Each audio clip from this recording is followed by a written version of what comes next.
আমাদের আজকের recipe chicken মহারানি। এর আগের ভিডিওতে আপনাদের সঙ্গে শেয়ার করেছিলাম কি করে সবচেয়ে শর্টকাট উপায়ে চিকেন রান্না করা যায়। রেসিপিটি আপনারা খুব পছন্দও করেছিলেন। যারা রেসিপিটি দেখতে পারেননি তাদের জন্য উপরে আই বাটনে এবং নিচে ডেসক্রিপশনে ভিডিওর লিংক দিয়ে রাখলাম। যদিও চিকেন মহারানি অনেক রকম পদ্ধতিতে রান্না করা যায়, তবে সবচেয়ে সহজ উপায়ে যদি রান্না করতে চান তবে এই ভিডিওটি আপনার জন্য।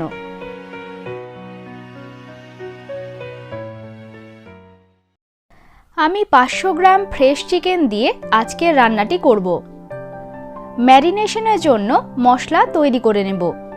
নিচ্ছি 1.5 ইঞ্চি আদা কুচি, একটা বড় পেঁয়াজ কুচি, 7-8 কোয়া রসুন ও 2টো লঙ্কা।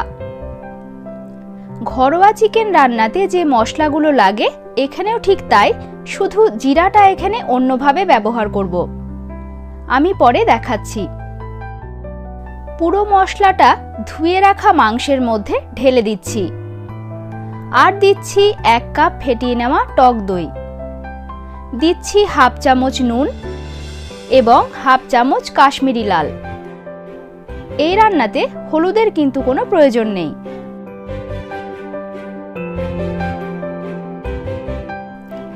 ঘন্টা খানেকের জন্য ম্যারিনেশনে রেখে অন্যান্য উপকরণগুলো তৈরি করে নিচ্ছি। টোটাল 3 রকমের মশলা 3টি ধাপে ইউজ করে আজকের রান্নাটি করব, তাই রেসিপিটি শিখতে চাইলে সম্পূর্ণ ভিডিওটি দেখতে হবে। প্রথম মশলা তৈরি করে মাংসতে মাখিয়ে নিয়েছি। এবারে দ্বিতীয় মশলা তৈরির জন্য ফ্রাইং প্যান হালকা আঁচে রেখে দিচ্ছি 1 চামচ জিরা, 1 চামচ ধনে, অল্প জয়িত্রী, 2টো শুকনো লঙ্কা, কয়েক টুকরো এলাচ, লবঙ্গ, দারচিনি, 1 চামচ মৌরি, 1/2 চামচ কাসুরি মেথি এবং একটা জায়ফলের 3 ভাগের 1 ভাগ। জায়ফলটাকে আমি গুঁড়ো করে নিয়েছি।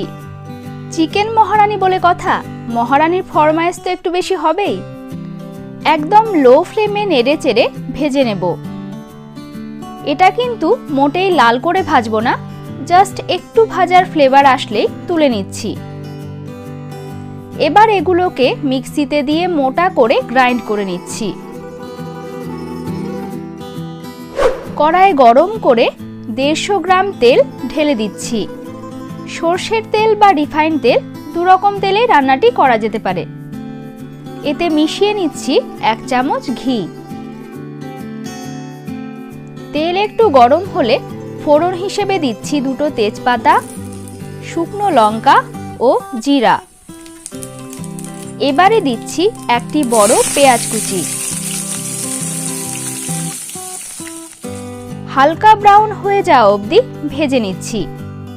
আমি মোট 2টি পেঁয়াজ ইউজ করলাম, যার একটি প্রথমেই পেস্ট করে নিয়েছিলাম আর বাকি একটি এখন ভেজে নিচ্ছি। এবারে 1 ঘন্টা ধরে ম্যারিনেট করে রাখা মাংস ঢেলে দিচ্ছি।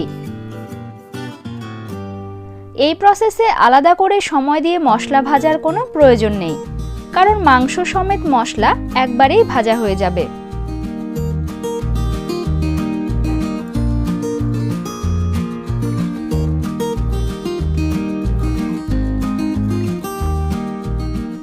ফ্লেম লো করে 10 মিনিটের জন্য ঢাকা দিয়ে দিচ্ছি। এতে মাংসটা খুব সুন্দর সেদ্ধ হয়ে যাবে। মাংস সেদ্ধ হোক, ততক্ষণে 3 নম্বর মশলা রেডি করে নেব। 5-6টি কাজু বাদাম ও 5-6টি আমন্ড কিছুক্ষণ আগে জলে ভিজিয়ে রেখেছিলাম। এবারে সেটি গ্রাইন্ড করে নেব। আমন্ডের চোকাগুলো ছাড়িয়ে নেবেন। এক্ষেত্রে গ্রাইন্ড করার জন্য জলের পরিবর্তে পরিমাণ মতো দুধ ব্যবহার করছি। 10 মিনিট পর ঢাকনা খুলে নিচ্ছি। ওয়াও, একদম পারফেক্ট। তন্দুরি রুটির সাথে জাস্ট জমে যাবে। আপনি কি দিয়ে চিকেন খেতে বেশি পছন্দ করেন কমেন্ট বক্সে জানাতে পারেন। সমস্ত গোটা মশলা ভেজে যে মিক্সচারটা তৈরি করেছি এবারে সেটা ছড়িয়ে দিচ্ছি।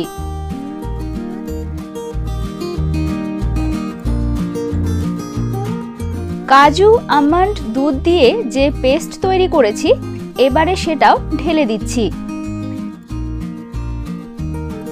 দিচ্ছি হাফ কাপ পরিমাণ দুধ। দুধ কাঁচা অবস্থায় বা ফুটিয়ে নিয়ে দুরকম ভাবে ইউজ করা যেতে পারে। যদিও এই রান্নাতে জলের প্রয়োজন হয় না, তবে যদি মনে হয় গ্রেভিটা বেশি ঘন লাগছে তাহলে এই সময় সামান্য জল ইউজ করতে পারেন।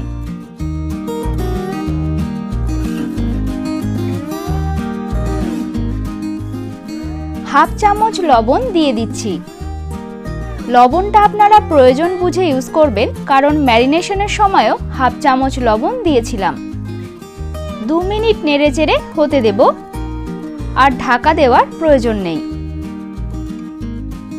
ম্যারিনেট করে রেখেছিলাম বলে সেদ্ধ হতে বেশি সময় লাগেনি। কি রেসিপি পছন্দ হচ্ছে না? তাহলে একটা লাইক তো দিন। আমাদের চিকেন মহারানি একদম রেডি। দেখুন কি সুন্দর টেক্সচার তৈরি হয়েছে।